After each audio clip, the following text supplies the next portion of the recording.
कल्पना लोगों ने नहीं की थी, है ना। 500 साल का बलिदान व्यर्थ नहीं गया।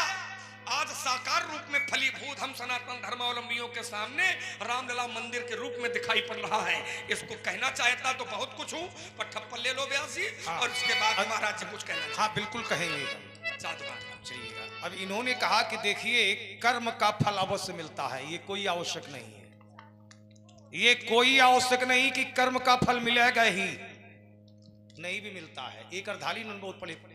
और ये बच्चा सार्थक, इस बच्चे की ओर से 51 पुष्प मुद्राएं भगवान परशुराम जी लक्ष्मण जी के चरणों में समर्पित है। साधुवाद।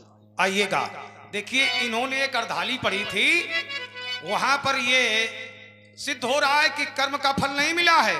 उल्टा नाम जपत जग जाना और वाल्मीकि भय ब्रह्म समाना। आप लोग जानते होंगे कि वाल्मीकि का जो प्रारंभिक जीवन था वो कैसा था, परिचित होंगे आप लोग, कैसा जीवन था। हाँ भैया, फल मिला, जो प्रारंभिक जीवन का फल था क्या मिला? नहीं मिला। उल्टा नाम जपत जग जाना तो वाल्मीकि भय ब्रह्म समाना। जो बुरे कर्मों का फल था वो उनको नहीं मिला। क्यों नहीं मिला? अजामिल का नाम आप लोगों ने सुना होगा। भैया फल कैसा मिला? उनका कार्य कैसा था? अच्छा था कि बुरा था? बुरा था। और फल कैसा मिला? अंत में नारायण नाम का स्मरण किया तो उनको, हाँ और आइए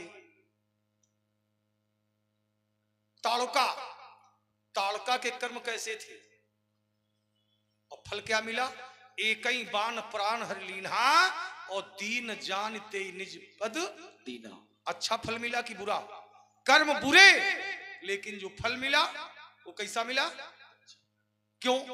रहत न चित, रहत न प्रभु चित चूक किए कि जो भगवान का भक्त हो जाता है तो उसके जो अपराध होते हैं, जो अशुभ कर्म होते हैं, रहत न प्रभु चित चूक किए कि लेकिन सूरति करत सै बार ही की।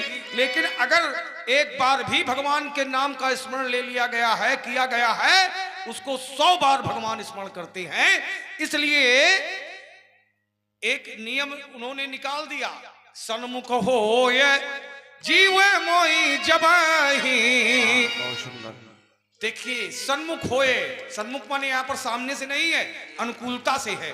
भगवान कहते हैं कि जीव हमारे अनुकूल हो जाए तो कोटि जन्म अघ नासई तबहि। करोड़ों जन्मों के पाप, तुम 103 के लिए घूम रहे हो, करोड़ों जन्मों के पाप भगवान कहते हैं कि नष्ट कर देते हैं। तो यहां पर यह नियम बदल गया, कर्मों का फल फिर नहीं मिलता है।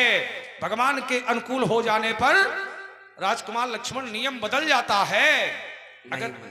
अगर कुछ इस परिप्रेक्ष्य में कहना चाहेंगे, कुछ समय है, अब बहुत थोड़ा भी बोलेंगे क्योंकि व्यास जी बोलना चाहते हैं। हमको को लग रहा है इनके होंठ फड़फड़ा रहे हैं ना, जैसे हमारे फड़फड़ा रहे थे तो व्यास जी ने कहा कि अधर फड़खड़ा रहे हैं, है ना, वैसे हमको भी लग रहा व्यास जी के होंठ फड़फड़ा रहे हैं, मानो ये कहना चाहते हैं। तो आपके विस्तार बात को हम संक्षिप्त किए दे रहे हैं।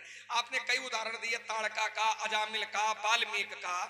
देखो महाराज, चूंकि मैंने पहले इसीलिए बताया था, चूंकि कर्म के 3 रूप होते हैं, प्रारब्ध, संचित, क्रियमान। संचित एकत्रित, प्रारब्ध भाग्य, क्रियमान। क्रियमान क्या है? हाँ, इसी को तो समझने की जरूरत है। क्रियमान, संचित और प्रारब्ध। अब ताड़का को भगवान ने मारा, या वाल्मीकि प्रभय ब्रह्म समाना, या अजामिल नारायण बेटे का नाम रखा था लेकिन नारायण के पार्षद आ गए। लेकिन ये बात केवल हम इतनी ही जानते हैं। क्या इसके पहले उनका जन्म नहीं हुआ होगा? क्या इसके पहले उन्होंने कोई कर्म नहीं किया होगा? क्या तो ये जरूरी थोड़ी है कि जो फल ताड़का को मिला है ये इसी जन्म का मिला है।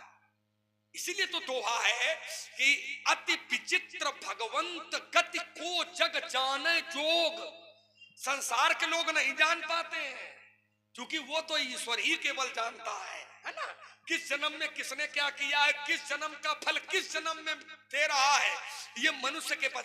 अरे सोचो, जब इतना महात्मा पहुंचा हुआ महात्मा नहीं जान पाया कि हमको बाणों की सैया का भोग काहे मिल रहा है, वो 103 जन्म बाद मिल रहा है, 103 जन्म बाद। क्योंकि भगवान के यहाँ देर है लेकिन अंधेर नहीं है। भगवान के यहाँ फल उसी को मिलता है जो जैसा करता है। अंतर एक होता है, इस जन्म में किया है तो कहो न मिले, भगवान की इच्छा है पूर्व जन्म में मिले, पूर्व जन्म में ना मिले तो कहो 2-4 जन्म आगे जाकर के मिले, लेकिन मिलता तुमको कर्म का ही है, बिना कर्म के तुमको कुछ भी मिलेगा नहीं।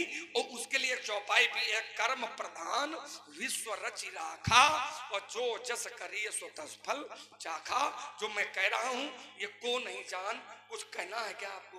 2 शब्द हमसे ले लो इसके बाद। हाँ, तो ही बोलना। राम कीन चाहे सोई होई और करे अन्यथा अस नहीं। अब देखिए, इस बात को तुमने स्वयं स्वीकार लिया है। भगवान के यहाँ तुमने कहा कि देर होती है अंधेर नहीं होती है, लेकिन जो दोहा पड़ा वो अंधेर वाला पड़ा है। भगवान के यहाँ अंधेर अति विचित्र रघुपति चरित जान ही परम सुजान, और जे मति मंद विमोह बसे हटे धरे कछु आन। तो भगवान की जो गति है वो अति विचित्र है, इसीलिए मैंने दोहा पढ़ा था, एक जन्म नहीं 102 जन्म नहीं, करोड़ों जन्मों के पाप नष्ट कर देते। राम कीन चाही सोई होई में फिर भगवान फिर फल अलग अलग काहे दे देते हैं लोगों को। तो राम कीन चाही, ये हमारी श्रद्धा है भगवान के प्रति, भगवान जैसा चाहेंगे वैसा होगा, लेकिन ये कहां लगेगा? ये सब जगह थोड़ी लगेगा।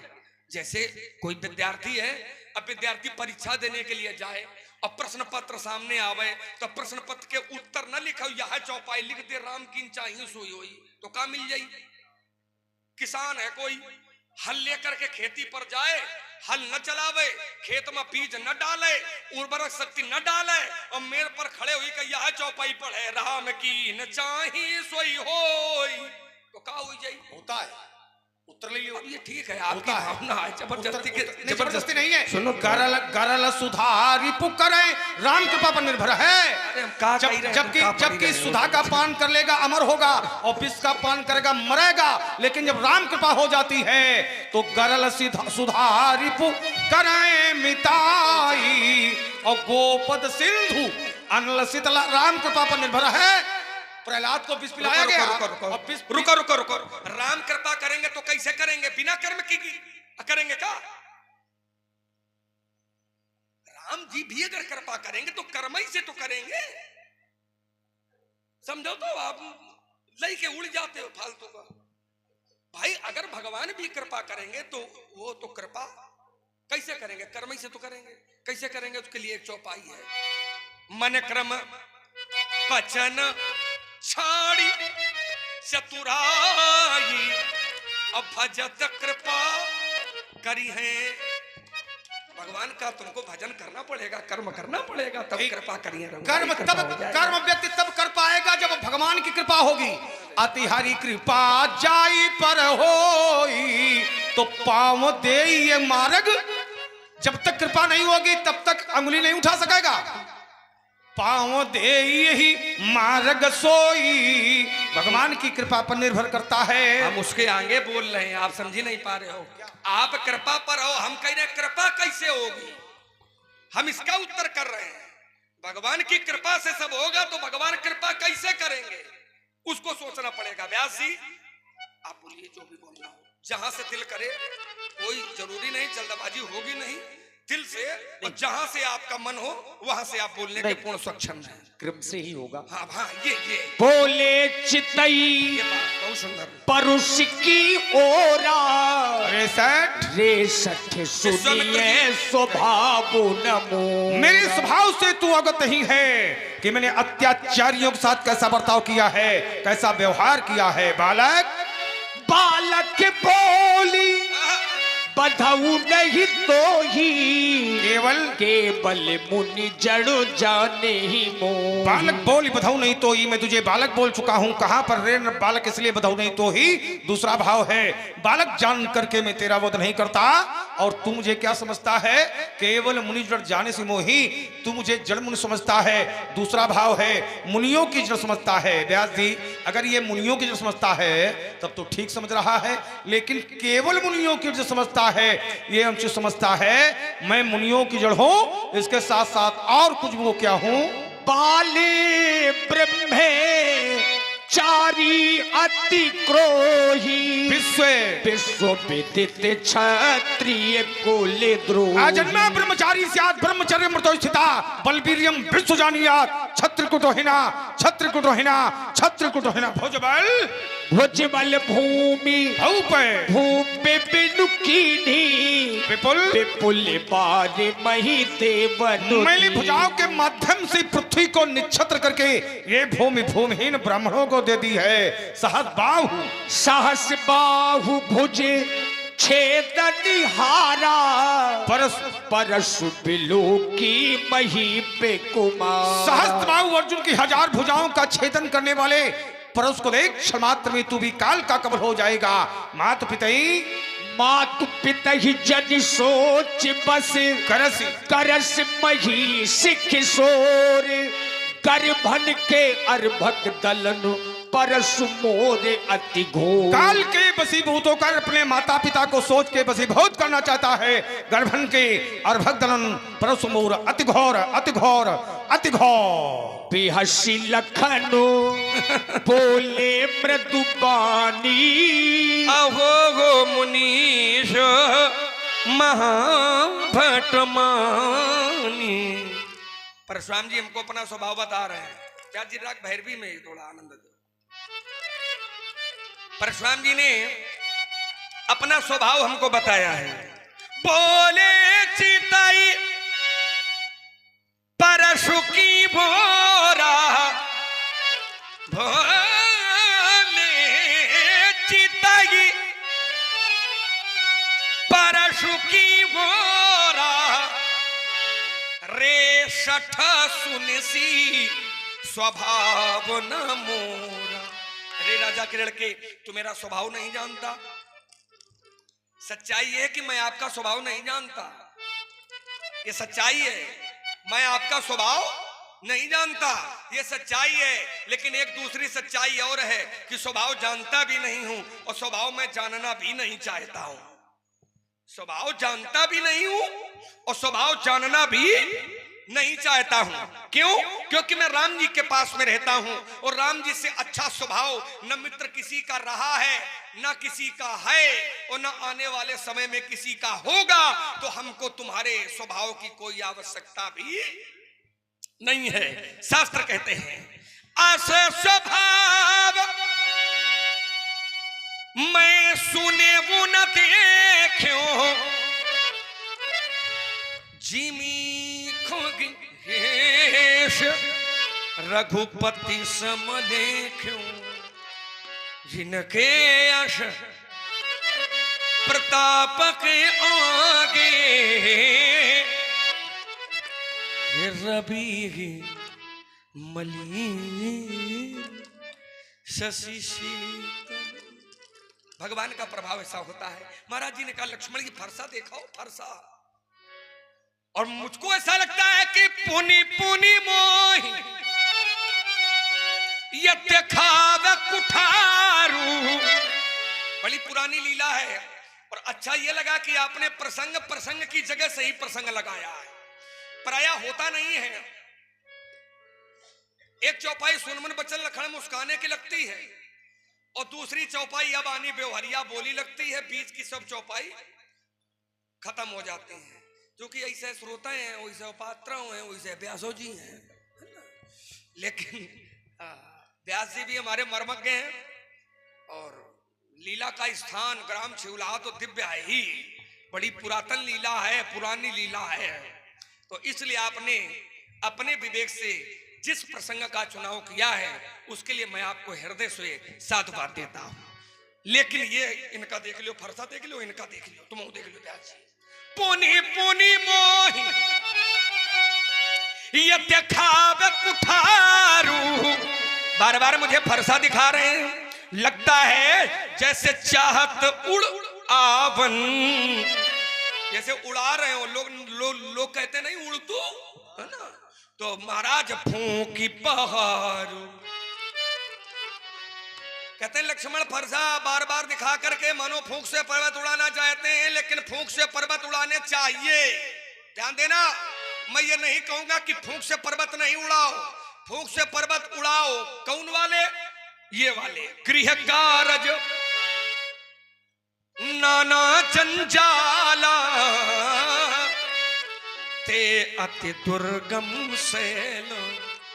अगर रामलीला हो रही हो, कथा हो रही हो, भागवत हो रही हो, घर के काम रूपी पर्वत आ जाए तो काम रूपी पर्वत को उड़ा दो, कह दो उड़ तू, अभी रुको, है ना। लेकिन पावन पर्वत वेद पुराना, जो पवित्र पर्वत है वेद और पुराण रूपी पर्वत, इनको उड़ाना नहीं चाहिए। लेकिन हमको ये लगता है कि चाहत उड़ावन फूंकी, लेकिन महाराज यहाँ कुम्हण लक्ष्मण का तुम फरसा दिखा रहे हो, काहे के मारे? बता रहे थे धरती पर कोनो राजा नहीं रह पाओ, भुजबल भूमि भूप बिनु कोई बच नहीं पाओ। फरसा देख लियो, सास बाऊ भुज छेदनिहारा। तो ये सब फरसा और ये सब तांडवकारी नर्तन जो बता रहे हो ये सब तुम हमको काहे बता रहे हो? क्या बताने के मूल में है? क्या कारण है? एक ही कारण हो सकता है, इन्होंने हमको बालक कहा है, इन्होंने सोचा लक्ष्मण है बालक लड़का है, और जब इससे बताऊंगा कि बच्चा फरसा देख लियो, जो है फरसा है जिसने सहस्त्र बाहु की 1000 भुजाओं को काट काट के मुंह के घाट उतार दिया है, तो लक्ष्मण है बालक तो कहा कुछ तभी जाए, कुछ तबे होते, लेकिन ये गलती कर रहे हैं। यहाँ कुम्हण लक्ष्मण का तुम कौन का कुम्हड़े की बतिया माने होगा, लक्ष्मण का तुम कौन का लौकी के फल माने होगा, कि जौने बाजार जाओ वहां नाखून लगा के देखा कि मुलायम है कि कठोर। यहाँ कुम्हण बतिया कौन ही, यहाँ कोई कुम्हड़े की बतिया नहीं है महाराज, लेकिन अगर आप कहते हो तो बतिया तो है, लेकिन कुम्हड़े की नहीं है, सीता फल की है। हाँ, ध्यान कहीं दूसरी ओर न ले जाना। सीता का फल है तोड़ने वाला, और लक्ष्मण उसी तोड़ने वाले का सेवक है, बतिया है, इसलिए लक्ष्मण सीता फल की तो बतिया है, लेकिन लक्ष्मण कुम्हड़े की बतिया नहीं है। आप हमसे कहते हो फरसा देख ले, फरसा तो देख लिया रहा है, तब वही तो तुम्हारे संग दुर्व्यवहार करेगा पड़ेगा। अगर फरसा न देखे होते तो हम दुर्व्यवहार थोड़ी करते।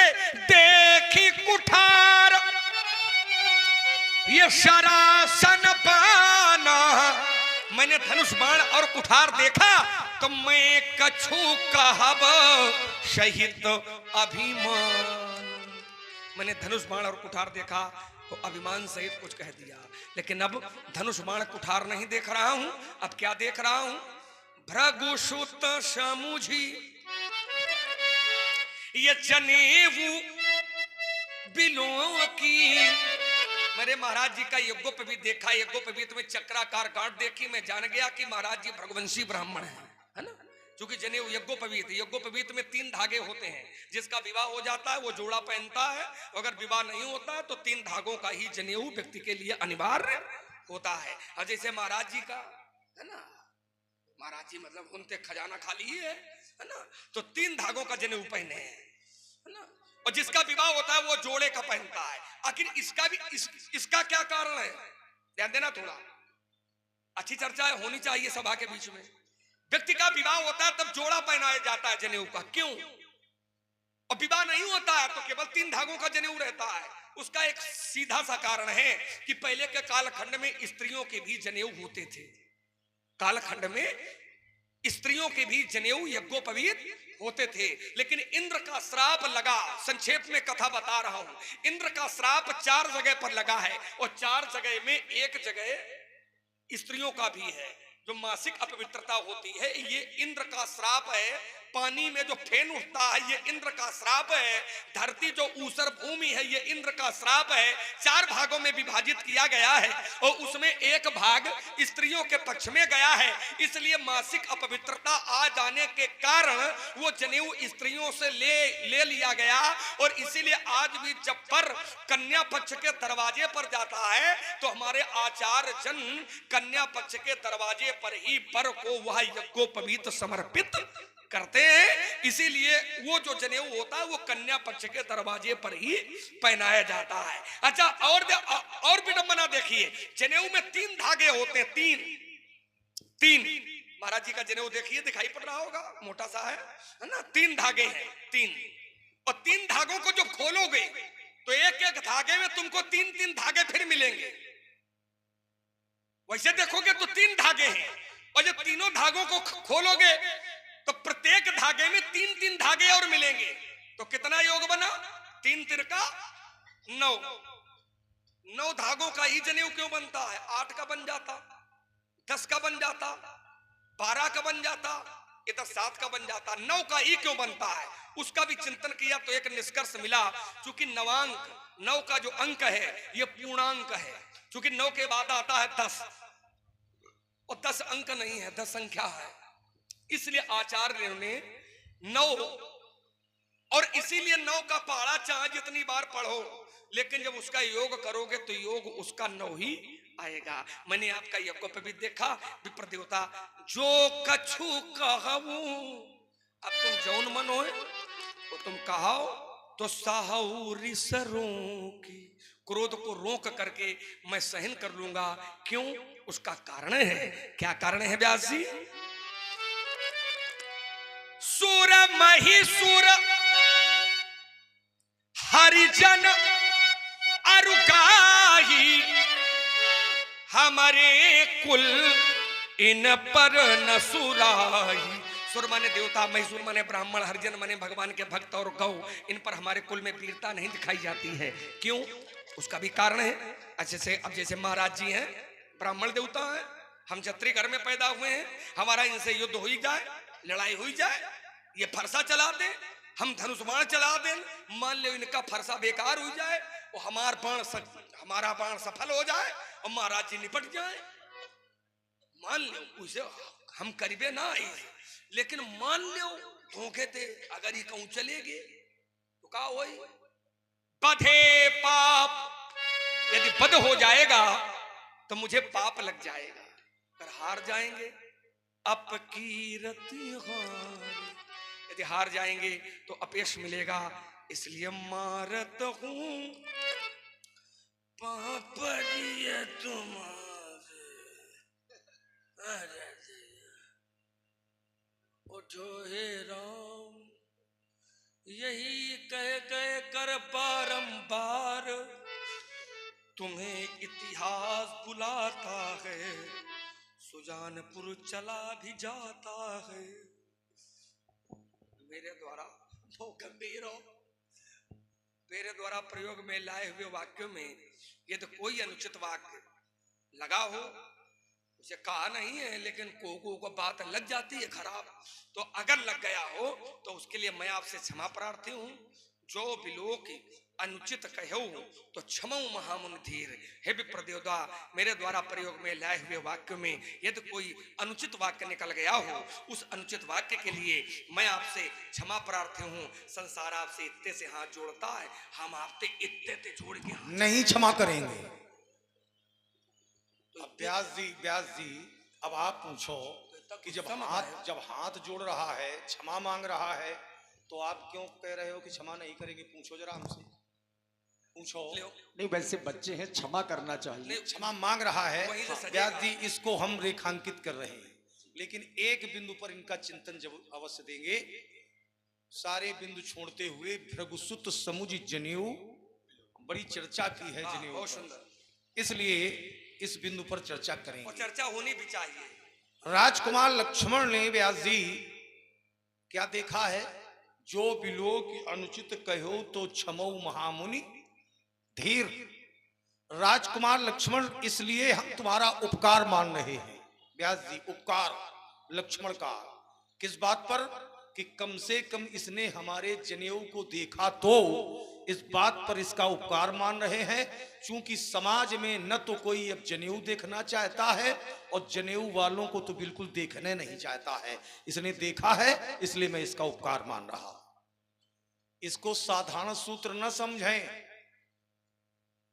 इसको साधारण सूत्र न समझें। साधारण सूत्र से पिरोई हुई माला से हम भगवान की प्राप्ति कर लेते हैं, भगवान की प्राप्ति कर लेते हैं साधारण सूत्र से पिरोई हुई माला से।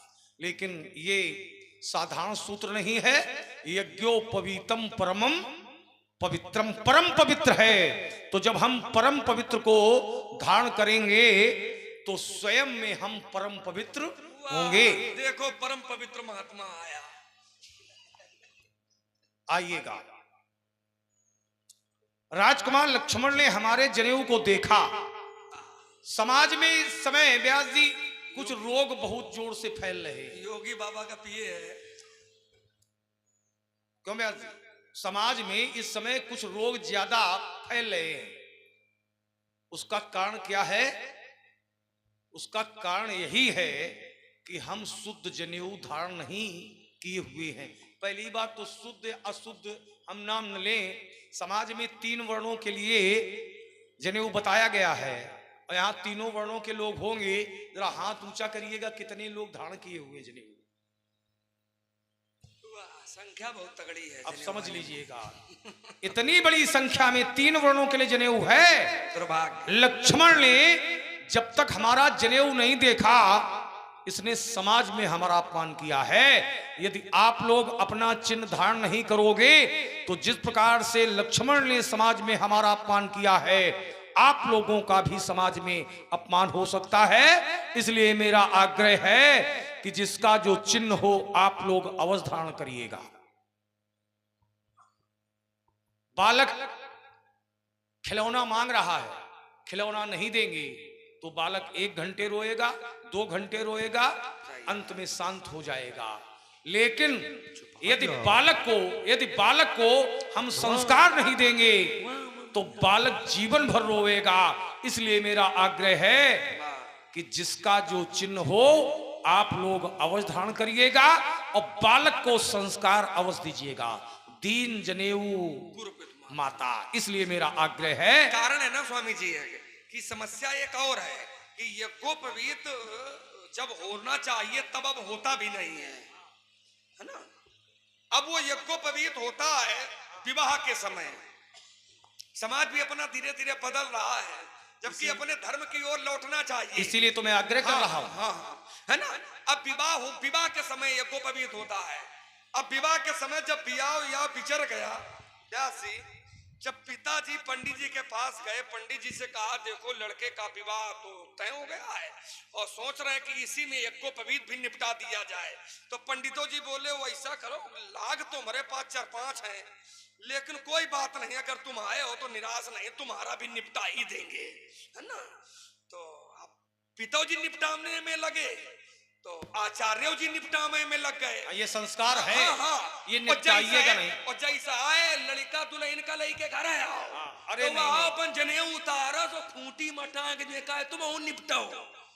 हाँ, कहने का भाव केवल इतना है कि ये संस्कार है, ये संस्कार है, ये संस्कार दीजिएगा, निपटाइएगा नहीं, इनको करो, है ना।